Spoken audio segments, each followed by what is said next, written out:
राहणारे प्रत्येक लोक हे दुराचारी होते, दुष्कर्मी होते, व्यभिचार करायचे, मदिरापान करायचे. इथे ब्राह्मण लोकांची ही अवस्था होती, तर इतर लोकांचं काय सांगावं. या किरातांच्या नगरामध्ये राहणाऱ्या प्रत्येक लोकांची ही अवस्था, आणि या प्रत्येक लोकांची ही अवस्था होती. तिथे हा बिंदूक तरी काय सत्कर्म करणार होता. हा बिंदूकही तसाच वागत असे. हा बिंदूक मदिरापान करायचा, व्यभिचार करायचा, दुष्कर्म करायचा, लोकांकडून धन लुबाडायचा, खोटं बोलायचा, लोकांकडून पैसे घ्यायचे आणि ते पैसे बुडवायचं, असे प्रत्येक दुष्कर्म हा बिंदूक करत होता. माईबापांनो, आयुष्यामध्ये या बिंदुकाने एकही सत्कर्म केलं नव्हतं. मात्र या बिंदुकाची जी पत्नी होती ती चंचुला मात्र सत्कर्म करायची. चंचुला ही पतिव्रता होती. ती अनेक प्रयत्न करायची की बिंदुक हा सुधारला पाहिजे, पण तिचे प्रत्येक प्रयत्न हे निष्फळ ठरत गेले. प्रत्येक प्रयत्न हे अपयशी ठरत गेली. ती अनेक वर्षे तिने समजावण्याचा प्रयत्न केला, पण बिंदूक काही सुधारला नाही. शेवटी अनेक वर्षे गेले आणि हा बिंदूक एका शूद्र जातीतील स्त्रीशी विवाह केला आणि एक वेगळा संसार थाटला. माईबापांनो, हा बिंदूक आता दुसऱ्या स्त्रीसोबत राहत असे आणि चंचुला मात्र इकडे जमेल तसं आपल्या मुलांचं संगोपन करत होती, जमेल तसं आपल्या मुलांचा सांभाळ करत होती. ही चंचुला आपल्या मुलाबाळांचा सांभाळ करायची आणि हा बिंदूक एका शूद्र जातीतील स्त्रीशी विवाह करून वेगळा संसार थाटलेला होता. माईबापांनो, अनेक वर्ष झाले हा बिंदूक वृद्धापकाळाने मरण पावला. शेवटी मेल्यानंतर बिंदुकाचे एकही चांगले कर्म होत नव्हते. आयुष्यात त्याने जे केलेले वाईट कर्म होते त्याच्यामुळे त्याला नरक यातना भोगावी लागली आणि नरकामध्ये भयानक असे त्याला कष्ट भोगावे लागले. ती यमयातना सहन झाली नाही. शेवटी त्याला एक योनी मिळाली, पिशाची योनी, आणि त्या पिशाची योनीमध्ये विंध्य पर्वतावरती हा बिंदूक भटकू लागला. माईबापांनो, तहान लागायची पण पाणी मिळत नव्हता, भूक लागायची पण अन्न मिळत नव्हता खायला. असा हा तहानेने भुकीने व्याकुळ होऊन इकडे तिकडे भटकायचा. चंचुला मात्र आपल्या मुलाबाळांसोबत राहत होती. आपल्या मुलाबाळांसोबत ती जीवन जगत होती. एका कोणत्या तरी पर्वावरती चंचुला गोकर्ण क्षेत्री आली काही यात्रेकरूंसोबत, आणि ते यात्रेकरू तीर्थस्नान करत आहे हे पाहून चंचुला एका तीर्थावरती स्नान केलं आणि यात्रेमध्ये इकडे तिकडे फिरू लागली. माईबापांनो, फिरता फिरता चंचुला एका शिवालयाजवळ आली आणि फिरून फिरून पाय दुखत आहे म्हणून चंचुला त्या शिवालयात एका कोपऱ्यात जाऊन बसली. त्या शिवालयामध्ये शिवमहापुराणाची कथा चालू होती आणि ती कथा श्रवण करण्यासाठी चंचुला त्या सभामंडपामध्ये एका कोपऱ्यात बसून ती कथा श्रवण करत होती. माईबापांनो,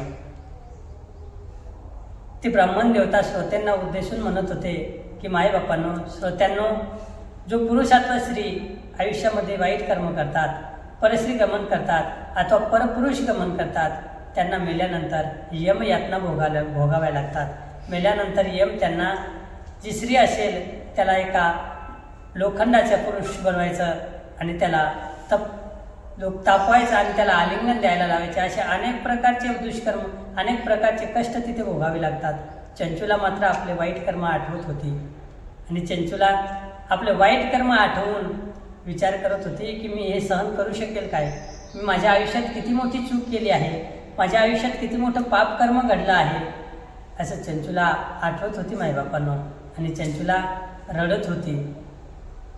कथा संपल्यानंतर सगळे श्रोते आपापल्या घरी निघून गेले. मात्र चंचुला त्या शिवालयातच बसून रडत होती आणि ती चंचुला आता त्या ब्राह्मण देवताच्या पायावरती डोकं ठेवून रडत होती. माईबापांनो, प्रभू, आता तुम्हीच माझे गुरु आहात, तुम्ही मला या नरकातून वाचवा.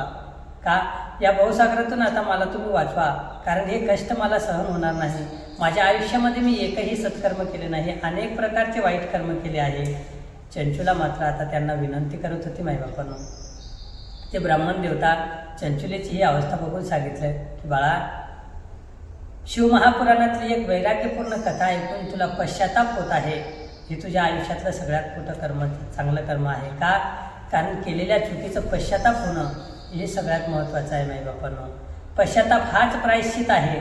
म्हणून तू एक शिवमहापुराणातली कथा ऐकली तर तुला वैराग्य प्राप्त झालं आहे. आता मी तुला संपूर्ण शिवमहापुराण कथा सांगतो, ती संपूर्ण शिवमहापुराण तू श्रद्धेने आणि भक्तिभावाने श्रवण कर, नक्कीच तुझा उद्धार होईल.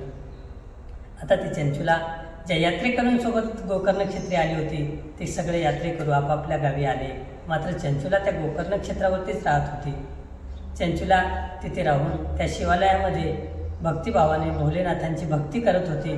त्या ब्राह्मण देवताची जमेल तशी सेवा करत होती माईबापांनो.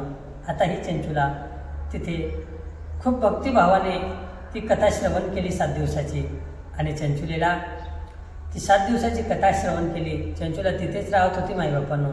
आणि तिथे राहता राहता अनेक दिवस गेले. काही दिवसानंतर त्या चंचुलेचा देह तिथे शांत झाला माईबापांनो.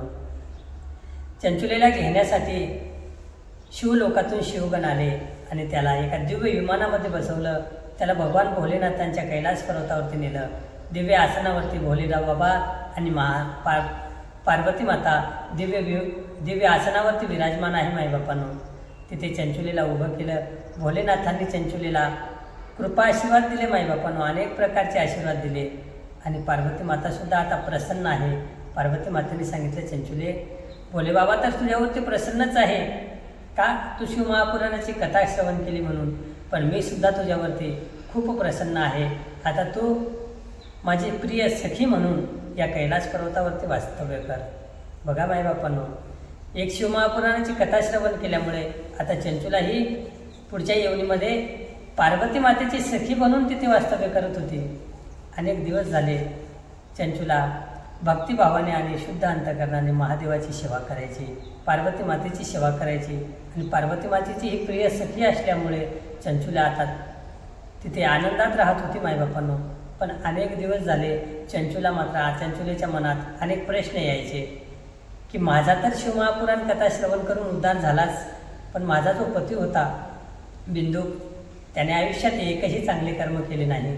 तो आयुष्यभर दुष्कर्म करत होता, आयुष्यभर वाईट मार्गाने वागला, मदिरापान केले, व्यभिचार केलं, लोकांना लुबाडलं, एकही चांगले कर्म केले नाही. त्याचा उद्धार झाला असेल की नाही, त्याला नरकामध्ये कोणती जागा मिळाली असेल, तो कुठे असेल, असे अनेक प्रकारचे एक ना अनेक प्रश्न चंचुलेच्या मनामध्ये येत होते. चंचुला मात्र एके दिवशी त्या कैलास पर्वतावरती बसून रडत होती. ते पार्वती मातेने बघितलं आणि पार्वती मातेने चंचुलेजवळ येऊन विचारलं, चंचुला अगं ये सखी, तू का रडत आहेस? तुला कोणी बोललं का? कोणी रागवलं का? तुला इथे राहायला आवडत नाही का? नाही माते, माझं परम भाग्य आहे की मला तुमची सखी म्हणून इथे राहण्याची संधी मिळाली, राहण्याचा योग प्राप्त झाला. मग तू का रडतेस ग चंचुला? तेव्हा पार्वती मातेला चंचुलेने सांगितले, माते शिवमहापुराणाची कथा श्रवण करून माझा तर उद्धार झालाच, पण माझा जो पूर्वजन्मातला पती होता बिंदू, त्याने आयुष्यात एकही चांगले कर्म केले नाही. माते तू कुठे असेल, त्याचा उद्धार झाला असेल की नाही, असे एक ना अनेक प्रश्न माझ्या मनामध्ये येत आहे.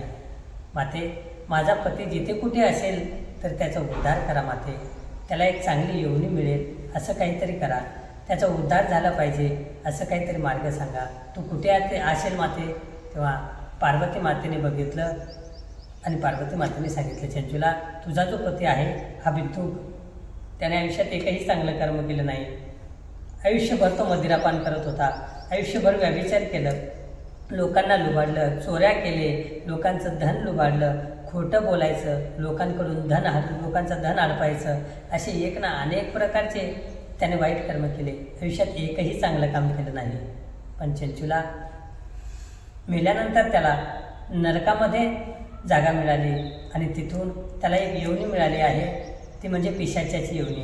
आणि त्या पिशाच्याच्या योनीमध्ये तो राहिलेले पापकर्म भोगण्यासाठी विंध्य पर्वतावरती भटकत आहे. हे ऐकून चंचुला मात्र आता जोरजोरात रडत होती. पार्वती मातेला विनंती करत होती, माते माझ्या पती जो बिंदुक आहे त्याचा उद्धार करा माते. तेव्हा पार्वती मातेने सांगितलं, चंचुला तुझं उद्धार कशामुळे झालं हे तुला माहीत आहे. कशामुळे? तर शिवमहापुराणाच्या कथा श्रवणामुळे. मग तुझ्या पतीचा जर उद्धार व्हावा असं तुला वाटत असेल तर त्यालासुद्धा शिवमहापुराणाची कथा श्रवण करावी लागेल. त्या चंचुलेने सांगितले, माते तो एका पिशाच्या योनीमध्ये आहे असं तुम्ही म्हणता, मग त्याला कथा कोण सांगेल? तो कशी कथा श्रवण करेल? माते तुम्हीच काहीतरी उपाय करा ना. तेव्हा पार्वती मातेने तुंबरूला पाचारण केलं आणि तुंबरू तात्काळ तिथे प्रगट झाले माईबापांनो. तुंबरूने पार्वती मातेचं दर्शन घेतलं आणि तुंबरूने सांगितले, माता काय आज्ञा आहे, काय सेवा करू तुमची, या सेवकाला का बोलवलं माते. तेव्हा पार्वती मातेने सांगितले, तुंबरू तू भोलेनाथांचा अतिशय प्रिय शिष्य आहेस आणि तू प्रत्येक क्षणाला भोलेनाथांची भजन करतो. जसं की नारद महर्षी नारायण नारायण भजन करतात, तसेच तुंबरू भोलेनाथांचं भजन करतात माईबापांनो आणि भोलेनाथांचा अतिशय प्रिय आहे. मग तुंबरू तू भोलेनाथांचा अतिशय प्रिय आहेस, तू भोलेनाथांची खूप सेवा करतो, खूप भजन करतो आणि मलासुद्धा तू तेवढाच आवडतोस, माझीसुद्धा तू तेवढाच आदर करतोस. मग माते काय आज्ञा आहे, या सेवकाला काय काम आहे. तेव्हा पार्वती मातेने सांगितलं, तुंबरू ही माझी सखी आहे चंचुला आणि त्याचा पूर्वजन्मातला पती आहे बिंदू. आता तो बिंदू विंध्य पर्वतावरती एक भयानक पिशाच म्हणून भटकत आहे, इकडे तिकडे फिरत आहे. त्याचा उद्धार करण्यासाठी त्याला शिवमहापुराणाची कथा श्रवण सांगायची आणि ती कथा तू सांग. तो कथा श्रवण केल्यानंतर त्याचा उद्धार होईल आणि त्याला शिवलोकामध्ये जागा मिळेल. पार्वती मातेची आज्ञा ऐकून तुंबरूने बिंदुकाला कथा सांगण्यासाठी एका दिव्य विमानामध्ये त्या चंचुलेला बसवलं आणि ते तो विमान घेऊन विंध्य पर्वताकडे निघालेला आहे. आता तुंबरू त्या पर्वतावरती येऊन बघतो तर हा पिशाच कुठे दिसत नाही, इकडे तिकडे भटकत असेल का, कारण पिशाचं खूप त्रास आहे माईबापांनो त्या येवणीमध्ये. आता तो इकडे तिकडे शोधून बिंदू एका पिशाच्याच्या येवणीत होता, त्याला बघितलं. तुंबरूने आणि चंचुलीने त्याला धरून एका झाडाला बांधलं माईबापांनो आणि त्याला कथा सांगायची आहे. त्या विंध्य पर्वतावरती जेवढे साधू संतांचे आश्रम होते, त्या साधू संतांना जेव्हा ही वार्ता कळाली की इथे एका पिशाच्या येवणीसाठी पार्वती मातेच्या आज्ञावरून तुंबरू कथा सांगणार आहे आणि ती कथा ऐकून एका पिशाच्याचा उद्धार होणार आहे, मग आपला का उद्धार होणार नाही, आपण सुद्धा ती कथा श्रवण करू. म्हणून त्या विंध्य पर्वतावरती राहणारे सगळे साधू संत आपापला शिष्य परिवार घेऊन त्या कथास्थळावरती ते आले आणि आता तुंबरूला सुद्धा खूप आनंद झाला माईबापांनो. का, कारण एका पिशाच्याला कथा सांगायची होती, पण आता एवढा मोठा हा श्रोता समुदाय माझ्यासमोर आहे. खूप आदराने, भक्तिभावाने आणि आनंदाने तुंबरू ती कथा सांगत होता माईबापांनो.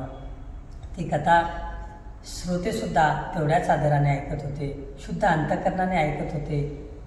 आणि इकडे बघता 7 दिवस झाले, शिवमहापुराणाची कथा झाली. त्या बिंदुकाला त्या पिशाच्या योनीतून मुक्ती मिळाली आणि एक दिव्य देह प्राप्त झाला माईबापांनो. आता हा बिंदू त्या दिव्य देहामध्ये तुंबरूचं दर्शन घेतलं माईबापांनो चंचुला आणि बिंदुकाने. तिथे उपस्थित सगळ्या साधू संतांचं त्यांनी दर्शन घेतलं. सर्व साधू संतांनी त्यांना अनेक प्रकारचे आशीर्वाद दिले माईबापांनो. आणि आता ते कैलास पर्वताकडे जाणार. तुंबरू, बिंदुक आणि चंचुला एका दिव्य विमानामध्ये बसले.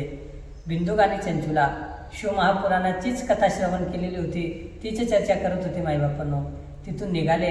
विंध्य पर्वतावरून कैलास पर्वतावरती जाण्यापर्यंत ते शिवमहापुराणातल्याच कथेचे चिंतन करत होते, त्याचीच चर्चा करत होते. आता इकडे कैलास पर्वतावरती विमान आलं आहे माईबापांनो. भोलेनाथांच्या गणांनी त्या बिंदुकाचं आणि चंचुलेचे स्वागत केलं आहे.